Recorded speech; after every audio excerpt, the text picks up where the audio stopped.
Hey, Pittsburgh Steelers fans, what's going on? Welcome back to another episode of The Standard is the Standard. I'm Jeff Hartman, editor of BehindTheSteelCurtain.com. With me always is Lance Williams. I'm glad that we're back on YouTube. The sound quality is better if you're watching on YouTube. Welcome back. Haven't been back here, Lance, since the playoffs, I believe. Last week we were on our old platform just due to circumstance, but I hate to bring up that loss. We're not going to talk about that. We have a lot to talk about with the free agent market. But go ahead, Lance. What are you thinking with the Steelers? Where they're headed? Where the direction? You agree with it? All that stuff. I want to know your thoughts. Before we jump into that, Jeff, if we do this Yeah. show, because the location at which you're doing the show has some bad mojo, can I get a request? What's that? Can we move the picture over your right shoulder? I think that looks like beer or That's actually bottles of fine. wine. Yeah. Yeah, can we move that? Can we get like a Well, the hope is the next time we do a show, I will be in a new house and I will have a new location and I won't have okay, that over my shoulders. So yeah, that'll okay. happen in due time. I just or throw some salt over your shoulder or something. We got to I get the mojo. I might have salt on here. I don't know. I'll You, find it. Doesn't you you probably got kosher salt. You know, Jeff's in shape. He doesn't have regular salt. It's kosher or sea salt, I'm pink sure. the pink Himalayan salt, man. That's That, where it's at. that's what I was going to guess. But listeners, when it comes to the Steelers free agency, we told you last week nothing of note was going to happen. And some of the things that happened, you guys, being astute Steeler fans that you are, were able to ascertain what those were going to be. And the cuts that occurred this week, Golden, Gay, longtime Steeler ball player, I think one of Mike Tomlin's in Mike Tomlin's first or second draft class, if I'm not mistaken. Am I right, Jeff? I'll have to think about that. I don't think he was drafted that long ago. 2007 was his first draft class. I think Golden. Let me look it up. Go ahead, though. And last but not least, so we got Mitchell, Gay, and Golden, cap savings of about $7 million. What's your thoughts about those cuts? Pretty obvious. How earth-shattering are they, if they are at all? How much of an impact will those cuts have? What's your perspective? To be honest with you, I thought that, and while I have it here, he was Robert Golden went undrafted in 2012. So What about just what about Gay? What about Gay? I thought Gay was part of the original draft class. I think he um, came in with Dan Sepulveda and don't bring that guy's name up. Sepulveda, Oh my Timmons, gosh. uh, Timmons was the first round pick. We know that. and You're right. William Gay was drafted in 2007 in the fifth round out of Louisville. yes, he came with the two backers that changed that Right. defense. Right. So what's your thoughts on the cuts? Everyone knew. William Gay announced on social media, his Instagram page, that he was going to be released. He wants to play one more year. We knew that was coming. Mike Mitchell, rumors or reports swirled last week as well that he was going to be released. He had a very cryptic message on his Twitter page, basically saying it is what it is. To me, that signed off on the fact that he was going to be released. I was not expecting Robert Golden, although I did have him on my article that was done months ago about cap casualties as a potential cap casualty. Here's the thing: William Gay and Robert Golden. If you're thinking that it's all based on the money, it's not. These guys make collectively save you $3 million. I want to say that Gay's around 1.7, Gold might be around 1.4 million in savings. Total, all three players are going to be around 7 million, in between 7 and 8 million, from what I've read. That was performance based, in my opinion, because you're not going to pay Robert Golden that much money to just be a special teams guy, because you can find they're a dime a dozen in the NFL, in my opinion. He wasn't a player that could step in and be the safety. He was a safety valve. He was their special teams captain, all that crap. But he just wasn't a very good player and wasn't a player that could take over. Mike Mitchell, I think that's a combination of poor play and a really bad salary cap number. You can't pay a guy over $5 million when he's playing that poorly. And he's also been battling injuries. That's the thing. Everyone just hates on Mike Mitchell. I get it. The guy's been hurt, but the problem is he's also getting older. He's getting slower. That's a problem. So they release him. Look at their safety depth chart now, though, Lance. it's Here it you. is. Here It's it is. you. It's you. You have Sean Davis, okay. JJ Wilcox remains on the team, to many fans' surprise. You have Jordan Dangerfield, who was on the taxi squad last year, and then another guy that was on the taxi squad. I can't remember his name, that has zero playing NFL experience at all. So talk about reworking their secondary, their deep secondary, the safeties. And this all coincides with Carnell Lake leaving and Tom Bradley coming in. Maybe this is them saying, look, we're completely overhauling this whole thing. Not necessarily the cornerbacks, because I don't think they need to be overhauled. William Gay was just the next extra piece. I still think they could cut Cody Sensabaugh and draft a cornerback in the late rounds and be fine, and save some cap space as well. But Lance, do you think there's anything with these moves and Tom Bradley coming in and being the defensive backs coach? I think it's problematic.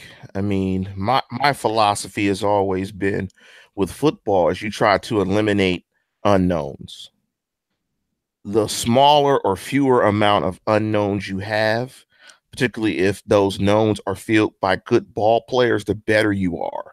You don't want to go into a season with an unknown at coordinator, an unknown at the position, and an unknown on your back end. I mean, when you combine those things, you're taking a defense that was okay. It was solid last year, pretty good pass rushing unit, got the most sacks in the National Football League, but it wasn't a great defense by any means. And what this symbolizes that this defense, and under Tomlin, of course, just only for the first few years, it wasn't in flux, but for the last several years, this defense has always been in flux. It's always been changing. It's always been building. It's always been trying to get better. And it's kind of treading water, but not getting better. But when you look at Golden and great use of entendre, the safety wasn't a safety valve. I love how you use that. That was quite clever. It's all those it's all those supplements that you take, supplementing your mind with great quib. You know it. But they just have guys. They don't have a dominant ball player in their secondary, and they need a guy. So what this screams to me, Jeff, and speak to it, safety is an absolute need in the draft, and it's absolutely a position that I think that the Steelers may look at high in the draft. I'm talking first, second, or third round that they might be trying to bring a safety in. And also to Mike Mitchell, when you're talking about performance-based, he just didn't have any range anymore. Right. And I tell people to go look at the last Browns game. There was a route in which Josh Gordon ran a go route, and Mike Mitchell was in the center of the field. He was on I think they ran it up the right sideline, and Mike Mitchell might have been on the right hash, maybe a step to the left of the right hash, or to the right of the left hash, towards the opposite sideline. They completed the pass. It was a one-man route. He could not get there. It was obvious. The guy dropped back to pass. There was one guy going out in the route. There was no deception, no nothing. 48, 49-yard completion. He could not get there. So he has no range. So you have to move on with him. But do you see the Steelers taking a safety very early in this draft this year? Well, I honestly think that both inside linebacker and safety are going to be positions that are not only just going to be draftable, but they're going to be free agent pickups as well. I don't think you can go into the season, or let me rephrase it. I don't think you can go into the NFL draft with Vince Williams, Tyler Matakevich, and LJ Fort as your trioed inside linebacker and think we're just going to draft it. You just can't bank on that. Whether it's Lawrence Timmons, possibly, who is released by the Dolphins, as a guy that is just depth, veteran, minimum contract. He's going to be there to help the young player along. But safety is the same, in my opinion, is the same exact position. You're going to have to get someone in free agency. I'm not thinking it's going to be a high-priced player. I think it's going to be one of those, like a Cody Sensabaugh type, a guy that is a kind of a journeyman, has experience, can play, but you're hoping to draft a player that can be that guy, but you have that backup plan if he isn't. There are a couple players already that are starting to really get fans' attention in terms of how the Steelers are handling combine visits, pro day visits. Jesse Bates at Wake Forest, Justin Reed at Stanford, who I really like. That's my favorite safety in this class that I think will be available at 28. But then it comes down to inside linebacker too. Inside linebacker is a position that other teams are going to covet ahead of the Steelers, who might be around. Leighton Vander Esch of Boise State has been mocked to them a lot. He did well at the combine. I prefer Rashaan Evans from Alabama personally. There's a lot going on here, but I still think both of these positions, inside linebacker and safety, you are going to be having a free agent acquisition and a high draft pick. I'm talking draft round 1, round 2, either or, depending on who's available. You know, when you said Williams, Manikevich, and Fort, that sounds like a songwriting duo instead of football players. Like they write hits, Williams, Manikevich, and Fort, the songwriting duo with the hits. I mean, it sounds like, but that goes to the point. When you look at the Steelers defense and you look at the depth, I mean, you said Williams, Manikevich, Fort. They had Golden. They had Gay, Mike Mitchell. I mean, you keep saying these names, and you know, if I told you to just give me a simple thumbs up or a thumbs down rating, you're going thumbs down, thumbs down, LJ Walton, thumbs down. I mean, you're just going thumbs down, thumbs down. When you're talking about elite defensive players, who is it? Is it Wreck-It Ralph? Is it Wreck-It Ralph? And it's in your front. They're in your front. They're in your front, right? Without Shazier, you really don't have one, because let's be honest, unless you're Aaron Donald, you're not going to be a superstar as a defensive lineman. So you look at your linebackers, and without Shazier, it's not good at all. And so you go to your back end. Okay, cornerbacks. I thought Joe Hayden played well. He got hurt. We know that, but I thought he played well. But here's my question for you. You're a defensive guy. You brought this up earlier. I wanted to ask you. You were talking about how the defense is constantly in a state of flux under Mike Tomlin the past few seasons. Do you think this is more because of a poor decision-making in regards to talent evaluation, drafting, or do you think this is more of, holy crap, we've been drafting for a standard 3-4 defense for the longest time, and it's time that we start drafting for sub-package football, which is what we play 75% of the time anyways. What do you think it is? I think it's kind of a combination of both. I think you have to prepare yourself for sub-package football, but riddle me this. They found presumably a stud in TJ Watt. You have Wreck-It Ralph and you have Tuitt, right? So you have 3 solid pieces. Just imagine if you had a guy on the opposite side of Watt that was as good as Watt, but even better than Watt. So you didn't have Dupree, but you had a guy that was equal to Watt, but possibly just a little bit better as your bookend outside linebackers to build around on his defense. If you could add a 10 to 12 sack guy opposite of Watt, the defense is immensely better. And you add that inside linebacker that you presumably are going to get in free agency or draft, to much better defense. So I think it's a combination of sub-package drafting for it, and it's a combination of missing on some of the linebackers that you went after. Well, I don't think double-digit sack guys are just like growing off of trees. No, they don't. Up. I mean, that's tough. Cam Hayward did it. The last guy that did it was Lamar Woodley back in the mid-2000s. So, I mean, it's been difficult, but the Steelers got after the quarterback, just not the conventional way. I mean, they set a franchise record. They led the NFL in sacks this year. It just wasn't conventional. It wasn't their bookend linebackers. Did you see the report from Dale Ollie of DK Pittsburgh Sports that the defense, they're talking about switching Watt and Dupree next year?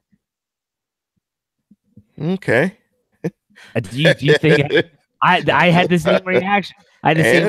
This was labeled as like inside news, breaking, like, oh my gosh, this mind-blowing report. I'm thinking, okay, what about Bud Dupree makes me excited that he's now going to be rushing on the right side and not the left side? Because now he's going to be going against premier left tackles and not a right tackle, which typically your right tackle is the lesser of the two evils in terms of pass protection. I think TJ Watt's capable of going on either side. They're But trying to set Watt up. They're trying to set the plate for Watt. I mean, that's what it sounds like. If you're going to put Watt exclusively against right tackles, you're trying to set the plate for Watt to hopefully get the sack numbers and let him be the driver of the defense from a pressure perspective. Some of the other moves, Boswell was tendered to a second round. Shaquille was given the original draft grade tender, which is a 6th round pick. Eli Rogers, no tender. Do you think the Steelers will retain all of those guys, or will anybody make an offer for those guys? I think they retain all of them because as restricted free agents, they have the right of first refusal. Exactly. And a guy like Boswell, they'll keep. I don't think anyone's going to put a tender in on Shaquille. If they did, they'd probably say we'll take the 6th rounder. And then you also have, but that depends on Arthur Modes, who's an unrestricted free agent. It's total sidebar. And then Eli Rogers, no one's going to try. I mean, he has a torn ACL. I mean, he tore it in the playoff game against the Jacksonville Jaguars. He vows that he's going to be back for training camp, but that's not a guarantee. I think he'll be back with Pittsburgh next year. I think you're right on those. I mean, with the restricted free agency, because of the right of first refusal, it's almost impossible to lose them. Yeah. In fact, the way that the CBA is set up, restricted free agency is going away anyway because of the length of contracts. You get the minimum 4 years, or you get 3 if you're undrafted. You get an extra year if you're a first rounder for a 5th. So essentially the way it's working out now, teams will retain you your entire first contract. And that's pretty much the way it's been for the last several years. One other note in terms of free agency, Chris Hubbert was signed by the Cleveland Browns. And also in Cleveland Brown news, and it's almost blasphemous that we're talking about the Cleveland Browns. Anything in Cleveland is terrible. Joe Thomas is retiring after what it was, Jeff, 10 years? 11 years. Joe Thomas, a Hall of Famer, first ballot, in your opinion? Yes. When he played from the moment he stepped on a football field, when you talked about left tackles, you talked about Joe Thomas. He got drafted by a bad team, and he stayed there. I don't know why. He had options to leave. I know the 1 year Denver pursued him hard. The reports of New England pursuing him hard. He wanted to stay in Cleveland, but I'm sorry. If you're looking at the Hall of Fame, I don't need on-field success. Here's the stat of the day that Adam Schefter tweeted. I don't know if you saw this or not. Joe Thomas in his 11-year career never went 1-0. The guy never won an opening day game. Can you believe that? Yes. He never once. Yes. He was never undefeated. He was never undefeated his entire career. Not even for a week. Yes, I can. Because that's the Cleveland Browns. That's a franchise that has gone 1-31 in the last 2 years and did not fire the coach. Yes, I can believe it. There's something in the water in Ohio because Marvin Lewis is still coaching too. Yeah, exactly. Yes. So yes, I can believe it. And I think I agree with you. I think if you had an all-decade left tackle, it's probably Joe Thomas. And given the proliferation of the passing game and the premium of pass protection, he did it at a very high level consistently with really bad quarterbacks who were all over the pocket. So, he had to pass protect probably longer than your average left tackle because he had guys that couldn't read the field, held the football, all types of stuff. So Joe Thomas, definitely an outstanding football player. Too bad he toiled away in that horrible city of Cleveland. Yeah. And, he was an ice fisher, didn't go to the draft, a low-key guy. Maybe that's why he didn't want a bigger market. I don't know. Got paid, rewarded handsomely, had a great career. Hopefully he's healthy and he moves on. Well, he's going to have a career in broadcasting. You've heard this guy talk. He's very articulate. He and actually his former teammate Andrew Hawkins have a podcast that's very, very popular called The Tomahawk Show, which is an awesome name, by the way. But honestly, he could do the Tony Romo thing, in my opinion. They could have him in the booth, and he would be phenomenal to listen to. I like Romo. I think he'd be a great addition as well. So that's my piece on Joe Thomas. Played over 10,000 consecutive snaps. How many times do we hear about NFL players when the season's technically done, just saying, you know what, I'm not playing anymore. Just put me on injured reserve and I'm just going to waste weight. That guy played over 10,000 consecutive snaps on the worst franchise that the NFL's probably ever seen over the past decade. Hey, kudos to him. Yeah. Let's switch reels real quick, Jeff. Let me ask you a couple names because last week we talked about the tight end position being one of premium on the offensive side of football. A couple of names of guys that got waived: Julius Thomas and Eric Ebron. Any of those names interest you as a free agent tight end? Ebron, I liked him coming out of college. Thought the Steelers might be interested in him. It didn't pan out that way. He has never really panned out in his time in Detroit. He's certainly not a blocker. And everyone that followed this guy in his college career knew that. He's an inline guy. He's not an inline guy. He's more of a slot. He's going to line up as a receiver and go out and try to beat you. He's very athletic. His pass catching abilities have been questioned a lot. I wouldn't go after Ebron. But it all depends on Vance McDonald. Vance McDonald's going to get paid this year. He has a pretty hefty salary cap hit, and I think they're going to keep him because he is a combination of pass catcher speed. He's more athletic than you think, and he is also a very good blocker. In terms of Thomas, maybe if you could get him at the right price, you could tell Grimble to take a hike. But rarely do they ever have all three of those guys active on game day. Anyways, I don't think if they keep Vance, I don't think they make a move at tight end. Not to mention they've got a couple guys on their practice squad that they like there too. So what are your thoughts on that? I think Ebron and Vance are similar players.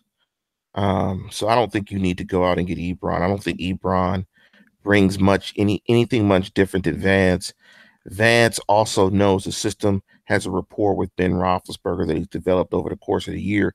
So you don't reset and you don't bring in another unknown. So for the familiarity between the player and the quarterback, I think you would side on keeping Vance. Let me throw out one more name before we get out of here on the defensive side of football. We talked about it earlier. The Honey Badger, Tyrann Mathieu, got cut from Arizona. We talked about safety. How does that name interest you as a possible free agent? Well, it certainly interests me. I mean, that's a big name player. He's very talented. I have questions about his recovery from his injury that he had. I don't know if it was last year or the year before. I think it was 2 years ago. Had a knee injury. Didn't really look the same since. The Cardinals, it was very much a Joe Hayden situation like last year. They wanted him to take a pay cut. He said no. Then they release him. Everything that I've read online is that he's going to demand a pretty high price tag, one that I don't think the Steelers could ever afford. So unless he's going to take like a Joe Hayden deal, where Joe Hayden, I think, played last year for $2 million, and then they bumped up this year to a bigger number, I just don't see that move happening. Could he want to play for a team to win a title? Pittsburgh was got to be on the short list in the AFC, at least. I mean, let's be honest. The AFC is still pretty weak. Free agency hasn't moved that needle much, in my opinion, as I watch what everyone else is doing in the NFL. So I'm going to say pass. Pass, not because I don't want him. I'm going to say pass because I don't think it's going to be feasible for the Steelers. What say you? I'm going to say pass because I know they're going to pass. I'm just asking you the question because I need to ask you the question. And we know they're going to pass. We know they're not going to sign him. You know what they're doing in terms of the Villanueva restructure and some of the restructures that they've done. It's to retain whatever free agents that they're going to do from their own roster and to sign whatever rookies they draft. And to have a little bit of space here or there if they want to make a move like they did with Hayden. They're just tying up their own business, I think. There's going to be some more moves. I would still expect Ben Roethlisberger to get a 2-year extension. Yes. Where he has a huge cap number right now, and they could move that number even down to like 10 million, would save them probably upwards of 7 million just in that one move. I wouldn't be shocked if you see that move coming soon. They can use that money wisely in those positions that we talked about earlier on the show. But fans, my gosh, we've said it over and over again. Every year, my Twitter feed, from the Behind the Steel Curtain Twitter feed and Facebook, they're all just going nuts about why are the Steelers doing anything? Pay attention. It's like Vince Williams tweeted out today. My goodness, in the last decade, they've never done anything on this day. Why would they start now? Please just understand that the first wave of free agency is going to end. The second wave is when the Steelers are going to go out. They're going to find some people that are in their price range that they like, that they think can help, and that's what will make their moves. Look at last year. Tyson Alualu, Cody Sensabaugh, eventually Joe Hayden. That's a very typical Steelers offseason. So, Lance, any final words before we send it off for the evening? let me ask you. I'm gonna let you close us out because I Okay. always close us out. But so let me ask you one more question about a ball player. Sure. In his last year of his deal, we got Ramon Foster, cap hit of $3.5 million in his last year, 3.59 to be Mhm. exact. He was 32 another. years, Yeah, go ahead. 32 years of age. That I mean, he looks like he could potentially be a cap casualty, in my opinion. Given the number, given that where they're at. What do you think the future holds for Ramon Foster? Is he a member of the black and gold next year or this year? I think he is. I think this is his last season with the Steelers. Um, Ben Roethlisberger is very tight with his line, and I guarantee you, he's told the front office, "Look, I want all of these pieces back, and they're all going to be back." But Ramon Foster did make my cap casualty article that I spoke about earlier in the show, and if you're looking at someone that okay, who's behind them? Everyone can talk about cut Mitchell, yeah. Well, you cut Mitchell, who's behind him? No one. Ramon Foster would be one of the few that you could actually say, yeah, there's someone there, and that's BJ Finney, who has Hmm. played and has played well. I think he's more athletic than Foster. He's every bit as good of a blocker as Foster. He might not have the continuity that Foster has with the rest of the line, but I'll tell you what, BJ Finney is the future at that position. And I think personally that BJ Finney almost mirrors David DeCastro opposite him very, very well. And it lends to the Steelers being able to run the football on both sides very, very well with the pooling of the guards. If you think back to 2 years ago in Buffalo when Le'Veon Bell outgained the entire Bills team, it was BJ Finney who was in that game at left guard for Ramon Foster. So keep that in mind. He is a good player. I think he's the future of the position, but I think Ramon Foster's back this year. You agree with that? I like where you're going, but here's the one problem. They're both in the last year of their contracts. Yeah, Finney's Finney's they'll much sign Finney. cheaper, but Right, they'll have exactly. to they'll have to, and that'll be something to see. I mean, something to look forward to in the draft is if they go interior line, then it's probably definitely going to be Finney in the draft pick and Foster is out if they go interior line. Yeah, I mean, if they go, if they think about that, I'm looking at the list here. Hold on, our running list. BJ Finney signed a 1 year contract before this year, and he was an exclusive rights free agent. Free agent. Yes. So, he was an undrafted free agent. So they're gonna have to, they'll have to lock him up. I guarantee you, they're gonna, hey, after this year, you're the guy. We're gonna give you a 3 year deal, maybe 4 year. I doubt they'd go 4, but 3 year deal. We're gonna pay you handsomely. I think he'll be fine. They'll be fine. But yeah, the interior offensive line is an issue. Think about what Hubbert did. He was their emergency center, which sadly we had to see in week 17. He could play guard and he could play tackle. Now they have Gerald Hawkins, who they think could be that swing tackle for him. Finney is a center guard, and that's it, though. They really don't have a ton of depth there, so look for them to add. But hey, like I said, Finney was undrafted from Kansas State, so they could find some of those players like that. That would be awesome. But yeah. Any last words, Lance? Are you good? No, why don't you go ahead and close us out? All right. Well, we appreciate everyone for listening on day one of the free agency period. It's kind of boring for the Steelers, but make sure you check out behindthesteelcurtain.com for all your needs. We have a lot of stuff going on with where the Steelers are currently with the NFL draft process, what pro days they've been visiting, who they're watching, who they're talking to, all that good stuff, as well as rumors, all that stuff, the trackers for free agency and the draft. So check that out on behindthesteelcurtain.com. We'll see you next time on the Standard is the Standard.